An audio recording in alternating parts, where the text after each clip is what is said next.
This is your guys' first game, right? You guys haven't been making any of your games before that. Did you guys do like jams prior, or kind of what's your background in development? We did a lot of hobby stuff together for years. I mean, even as far back as like high school, we were doing little things in like Game Maker, RPG Maker, dabbling in Unity and stuff. But as far as like actually making a product that was like publicly visible and actually, for sale, this is our first go. It's kind of, what was the approach when you started to brainstorm this game? Was it like you wanted to attack the industry from kind of finding a new element in an indie game to kind of bring that in to draw attention to it, or did you guys just come up with the idea and you really loved it? Kind of what was the approach when you first started thinking about this title? It was honestly a really long, kind of windy path to get here. We actually started working on Arkanya in middle of 2019 was when that kind of became like officially a thing. Pretty much about whenever our Twitter went up, actually, which I think was October of 2019. We had really been discussing the game on and off since 2015, 2016, but it had just taken so many different forms over that time, and it had different names, it was different ideas. Well, it was one of those things where it's like, we're spending all this time doing this, why don't we just like make our own art and make a game that's a little different and try to sell it instead. With this game, was there ever a thought to kind of lean more towards something like Game Maker, or something that kind of leans more in on like a top-down style, pixelated art aesthetic, or was it always just Unity because that's kind of what you knew and what you were focusing on?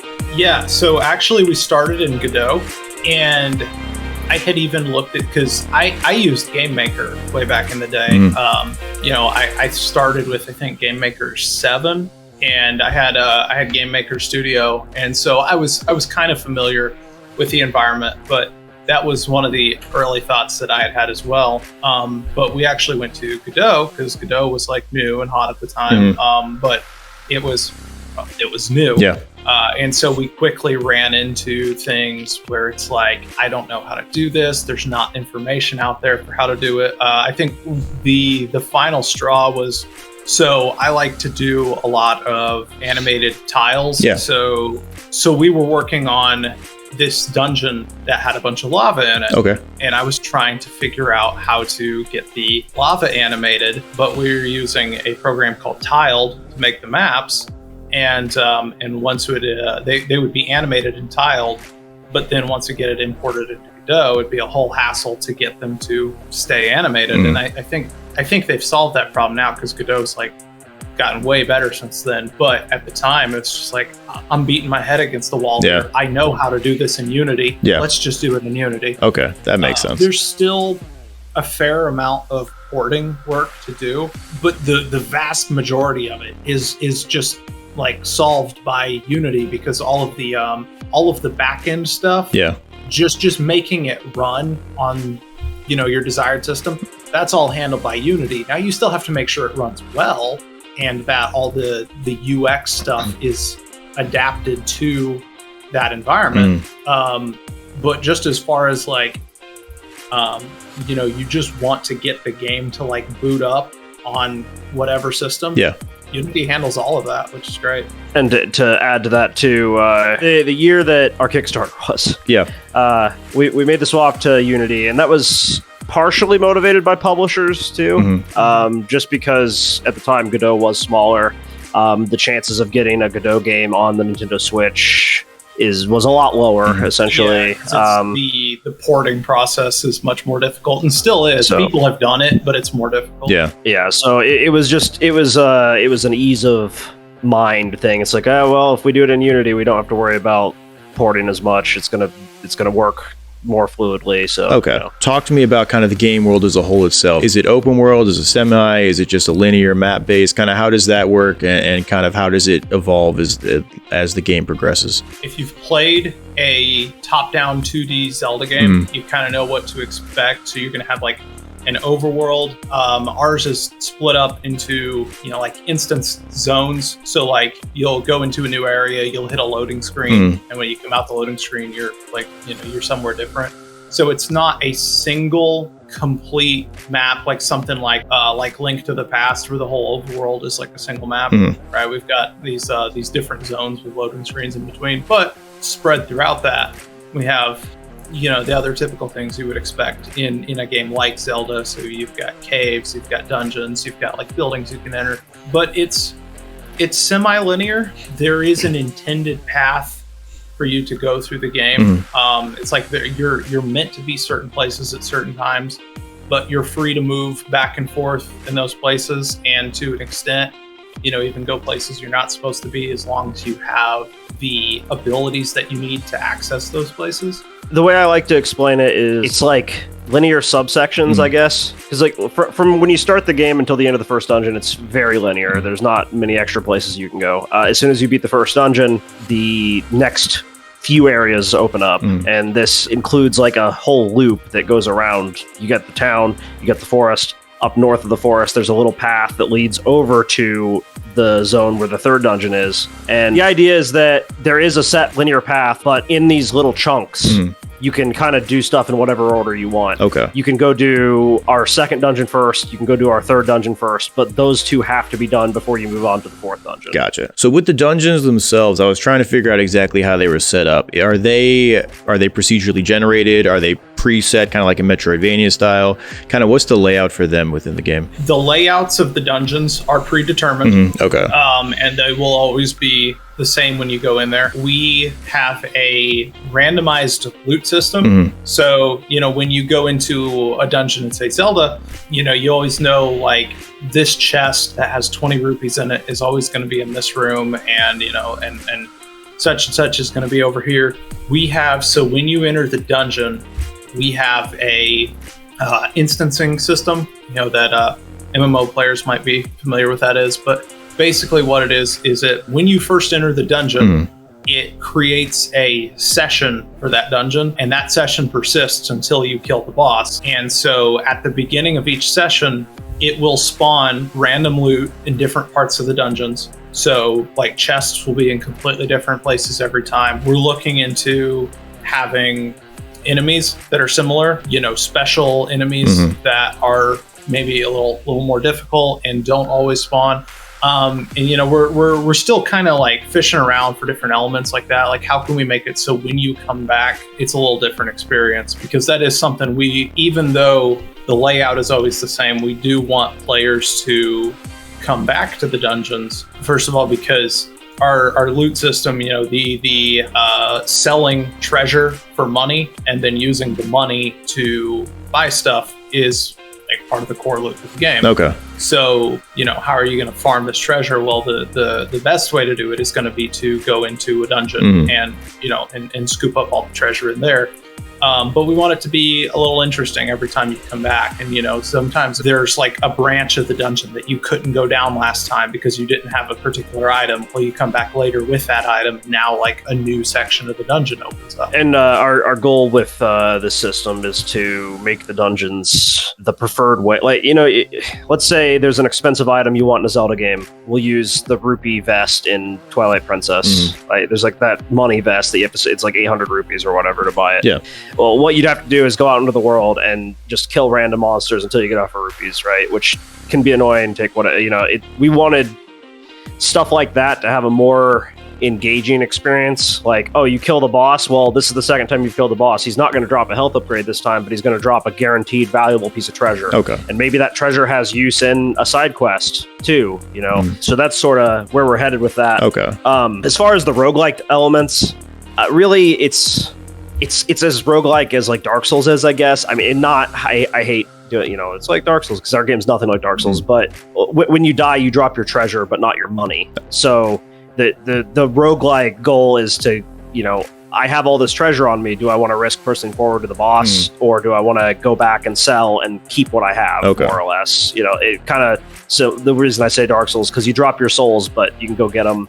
You can't go get them in our game. Once you die, the treasure's gone. Is there like a central hub you're going back to, or is there like a starting point? Talk to me about that a little bit. Yeah, so we have a treasure merchant named Renzo, and he's got this business that he has a few underlings that he runs it with, and they're spread throughout the world. But there are certain places throughout the world that you need to make it back to with your treasure to offload it and and not risk losing it. So yeah, it's not just a matter of, my health is getting kind of low. I don't have any consumables. I better leave this dungeon. You also need to make a plan for the return trip back to figure out where is the nearest place I can dump all of this, and how can I safely get there in my current state. Okay. When players circle back, is there kind of a domino effect where certain actions they took previously will kind of impact the environment that they go back into, or is the world kind of set within itself outside of, the randomized loot that you can go back and get as well? To an extent. So there is, at the end of each dungeon, because there's a character you're going into the dungeon to find. And so at the end of each dungeon, when you get to that person, they're going to have a different dialogue the second time than they did the first time. And it's going to sort of reflect that you are in here doing this again. We don't really have any dramatic changes planned. You go back and something in there has the layout's different, or there's different enemies or something. I won't say we won't do it, but it's not currently planned. Okay. But because you're going back the second time with we have the core item for each dungeon that is what you get at about the midway point, and you use that item to solve puzzles in the second half of the dungeon. For example, in the first dungeon where you get the grappling hook, there's a lot of areas that you can't access until you have the grappling hook. Well, when you come back the second time, you can just go straight to those areas, and it's going to cut down the dungeon clear time by half.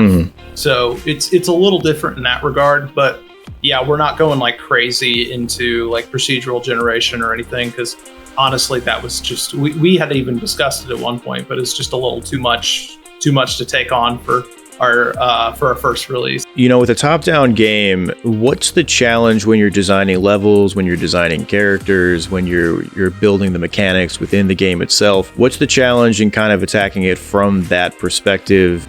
Here, I'll start here. So the big thing with the pixel art is if our publisher wants promotional material, we have to make it. If it was a 3D game, we could send them the 3D files and they could do whatever they need to do.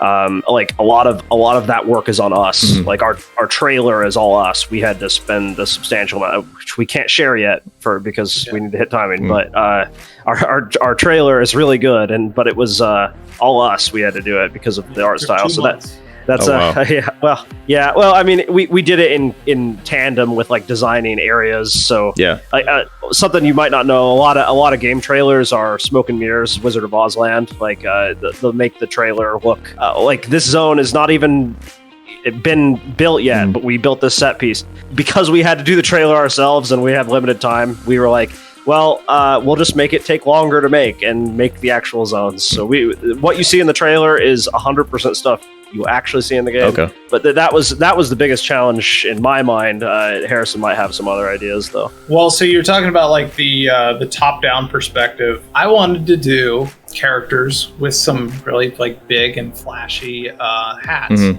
Because so it's set in an alternate history medieval setting. Yeah. And so I did a lot of research on fashion in the High Middle Ages. And one of the things that is really common in that is big fancy hats. But it's so hard to, in the perspective that our art is done in, it's so hard to do a big hat without just making the character you can't even identify what they're supposed to be. It's you can't see their face, you can't see the upper part of their body. Yeah. It's so we can't put a whole lot on top of people's heads, which is a little frustrating. The other thing is our main character, Marissa. She's only 24 pixels tall, and it is really hard in that few pixels to convey some of the more subtle movements I would like to do. Her hands, depending on the pose, are 2 to 4 pixels total. And so with that few pixels, it's I can't show you what her fingers are doing. I can't, sometimes if she moves her arm in front of her body, it's hard to tell what is arm and what is body, right? Yeah. So it's the level of detail is not always what I would prefer. But at the same time, and I guess this gets more into like the positives of it, if I look at some of these games where they have these hugely detailed pixel characters that are their pixel count is in the hundreds and they have all the super fine detail, that would take forever. So while we do sacrifice a little bit of readability, it's a lot faster to make more art if you keep it smaller. So with that, I guess let's transition into like the story itself. The two main characters, I guess let's start with them. Where'd they come from? And then outside of that, kind of what's the story around them as you progress? So it's called The Girl from Arkanya, right? And the girl from Arkanya is the main character, Marissa. So she lives in the city of Arkanya, which is a colonial type settlement. It's a farming colony, but then there is another civilization on the other side of this jungle, because they're at for them, this is the edge of the known world. Yeah. They don't know what's past that jungle. That's just where the map's end. Okay. But there's another civilization over there of people who they've lived in this land for thousands of years. So in Arkanya, capybaras can talk, and so they are friends with this this civilization of this village of talking capybaras. And so our other character, Cappy, is, and that's not his real name. I have to ask. Marissa calls it. I have to ask, where did the idea for a capybara come from in this game? A lot of games need an animal companion, right? So we had a side quest where there was a capybara that would follow you around, and the response, this is very early development. Yeah. The response of people that knew about the project, which they're numbering in the hundreds at this time, not the thousands, and maybe not even 100 people. Yeah, they really liked the capybara. Okay. And we since the small little projects we did, like Harrison was talking about earlier in high school, we wanted to do something that was couch co-op. And we're like, well, what if instead of a human, the other person's playing a capybara because people like the capybara so much? So that sort of was an accident, more or less. Okay. Well, I'd like to point out Marissa's dad was kind of like a highwayman, like a brigand. He stole. He was not a good guy, and he very much turned his life around when he had his daughter. But like daughter, like father. So gotcha. Okay. It's kind of like in Zelda when you're going into people's houses and smashing their pots and taking their money. Yep. And you're just supposed to kind of not think about it. Well, in the in Arkanya, it actually kind of goes into that. It's aren't you just stealing from people? Okay, gotcha. So the main character, Marissa, has a childhood friend, Ari, who she is from the local peoples, but she's also a very important person in their society. She's this highly revered priestess, but Marissa doesn't really know or understand that. It's she kind of has a vague notion of it, but it's to her, this is just this girl that she goes and meets in the forest occasionally, and they they play and they go look for treasure together. Well, the other girl, Ari, she gets caught up in this conflict between Marijo, the city that she's from, and another city-state called Aslan, which is it's the Aztecs to the north. And they're very much based on the Aztecs. But so they have a plot where they're trying to resurrect what they view as their god, and basically they need all of these Marijoran priestesses to conduct this ritual that they're going to do to try to resurrect this dead god. And so Ari gets caught up in that, and Marissa is not really concerned about any of the bigger implications of this. She doesn't care about this whole religious war that's going on. She doesn't really care about all the geopolitics of it. She just knows that somebody took her friend and she's got to go get a friend back. And so as you're going through it, the game is kind of presenting you with all of this information, trying to slowly feed in what is actually happening here, and let you know the bigger story around this. But at the same time, you're largely viewing it from Marissa's perspective, who she just single-minded focus. Like, the only thing I care about here is getting my friend back. The rest of this is all just like, it's nonsense I don't care about. You'd mentioned there are NPCs, so kind of, will there be side quests? How do they impact the story? Kind of walk me through that one really quick. Yeah, so there will be side quests. And the side quests are largely how we're going to like do our world building, essentially. Like he was saying, if you don't really care about all the like big picture stuff that's going on, and you just want to like go through the main story, you don't have to do any of this, and it's not really going to affect you. But if you're interested in the world, you want to learn more about the lore, more about the history, more about like what's going on outside of the area that I'm allowed to play in, you do these side quests, and that's how you learn all that stuff.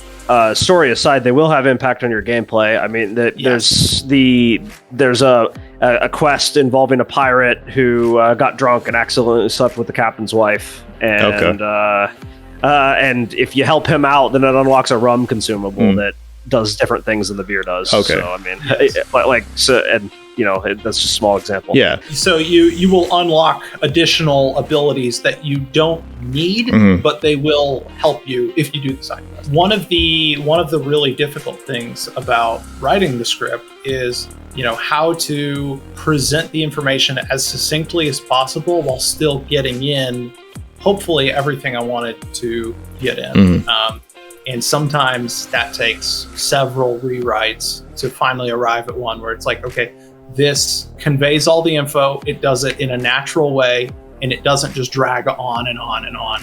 In terms of development itself, are you guys, and this kind of includes a story within the game, how close, I guess there really isn't a way to really focus on an exact answer, but have you guys completed the entire game world itself? Are you still building it? Is there still stuff being added in? Kind of. A lot. So there's some zone work that needs to be built out. We have it. This has been iterated on. As far as like how big this zone's going to be, what zone's going to connect to, et cetera, and that's all been figured out for a while. I think a lot of people look at a game, like we'll say Minish Cap, and they'll look at how the world is and how it looks, and they look at that and they think, oh, this is the game.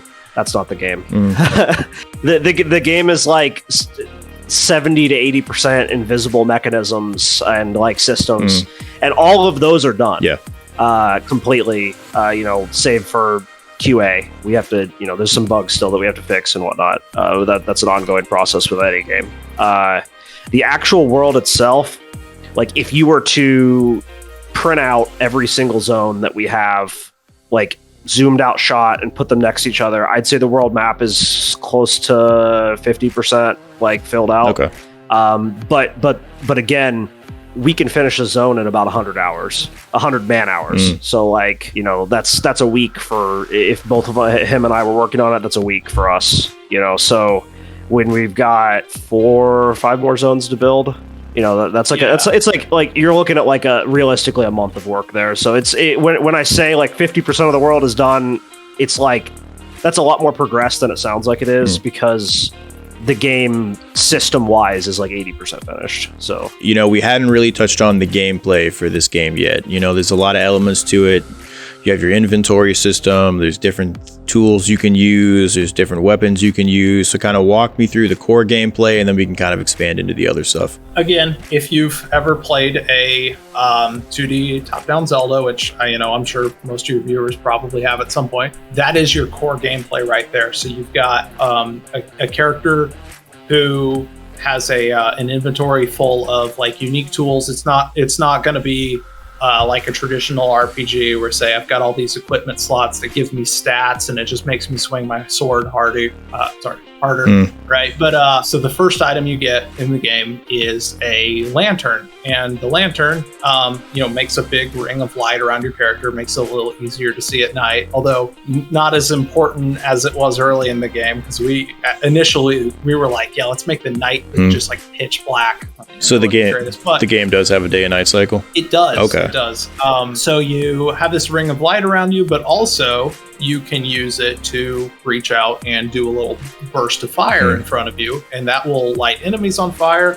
But it'll also turn on like torches inside of dungeons and stuff, which is an important mechanic. And then the next item you get, not counting the sword, is a grappling hook, which changes the way that you move around the map, because now you can hook onto things and like shoot across gaps and stuff. And so all of these items essentially give your character a new ability, and you can have 2 of them equipped at once. And so most of the gameplay is going to be determining what 2 items are most beneficial for the situation I'm currently in. Okay. Which is, I mean, again, for a Zelda-like, that's your typical gameplay. But then, can you craft those, or can you upgrade them, or is that not an element there? Certain ones can be upgraded. Upgrades that you can get, but I would say the majority don't. It's kind of like you got it, and now, like that's the end of it. I would say the big difference between us and like a typical 2D Zelda is we wanted every single item to have a combat function. I mean, like the boomerang and Zelda stuns people, whatever. Like, right, that's like that's a combat function. But we wanted, if you wanted to like not use the sword and just fight things with the grappling hook and the feather you get from the 3rd dungeon that makes the wind around you, you absolutely can. I don't know that it'd be a good experience, but you can. Yeah. That's so okay. Yeah, you can just like never touch the sword if that's what if you don't want to for some reason, which is kind of a holdover from initially the sword was an item and you had to equip it. We've since changed it to, we're like, well, we have all these extra buttons that don't do anything. Let's just stick the sword on one. We did want it to be so that, like he said, you can fight with most of the items. I mean, you can't fight with your consumables, because they, you drink them and then they're done. But yeah, you can fight with pretty much everything else. Can you expand on kind of, I'm assuming it's just base kind of potion style where you have like health potions, things like that, but can you kind of expand on that and kind of walk through how that works in the game? So we actually just talked about, we were talking about like, we need a couple more consumables. So what, like from side quests. So we were talking about one last night. You have this energy bar.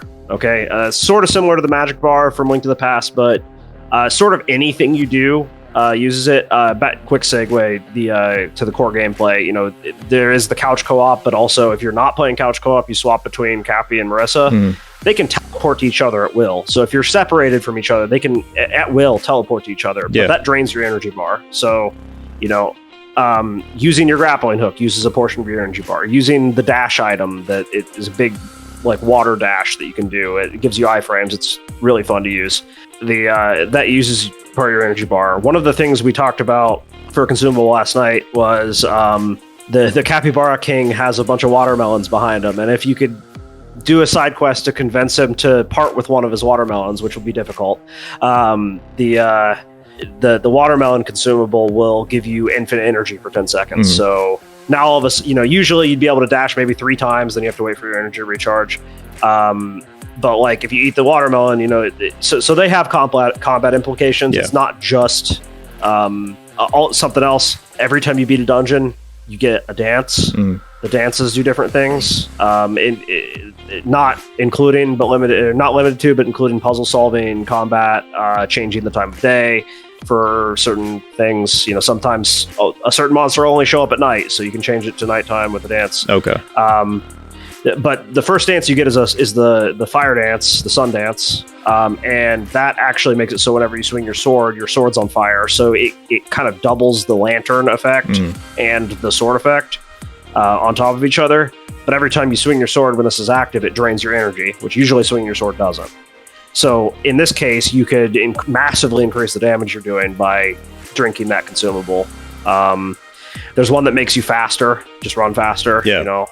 There's a lot of variety to it. I'd say it's closer to like The Witcher's consumables than it is like Zelda consumables, because Okay. like Zelda is like just mana and magic and health, the fairies and health potion, so Can you craft those consumables like while you're within the level itself, or can you only do it in kind of that central hub area beforehand?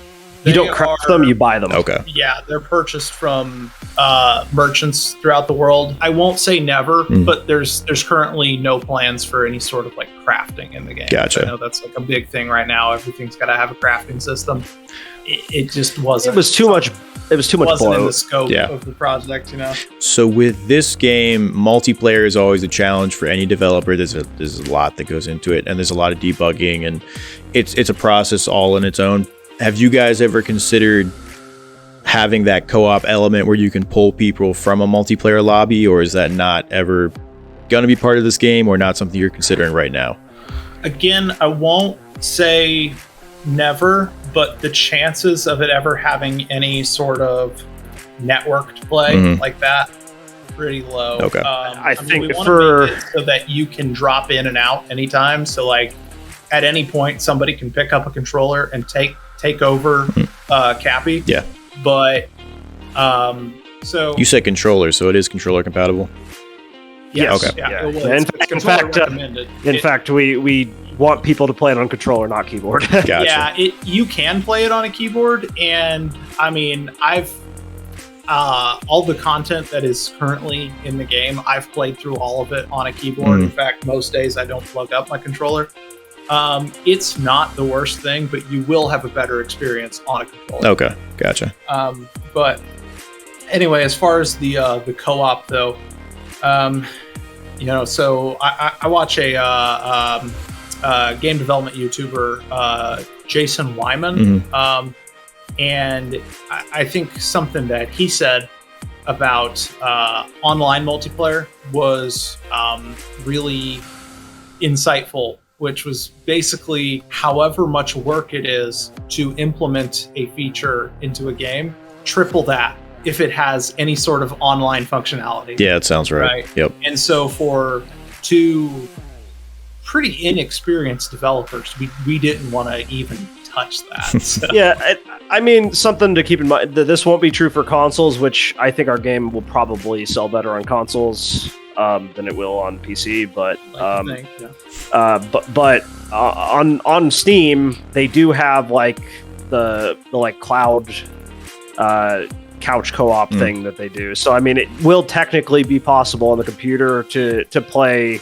I mean, you might have a little latency, but I'm sure somebody will get it working. Yeah, like that's so it's we'll not like try it at some point. Yeah, it's not like it's not something you could technically do, but it's not going to be built into the functionality of the game because it's out of the scope. Maybe if our Kickstarter did 3 times as well as it did, and we could hire somebody that knows about netcode. That's the big thing. Yeah, we would probably have to bring in somebody who their whole position on the team was just netcoding. Okay.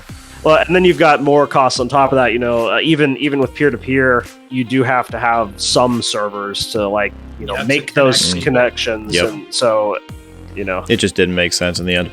Yeah, it's something we wanted to do, but ultimately couldn't. Yeah, a lot of times when games have a day and night cycle, they also incorporate weather. So is that part of this game or no? So Yes. It was originally a much bigger part, but it is still a part.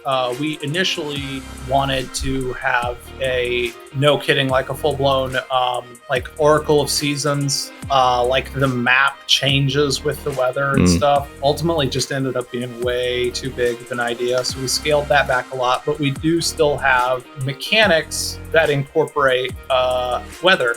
So like one of our dungeon designs uses it heavily features a snowstorm as a mechanic, or there are also parts of the map where it will rain sometimes. And so these things are similar to the day-night cycle.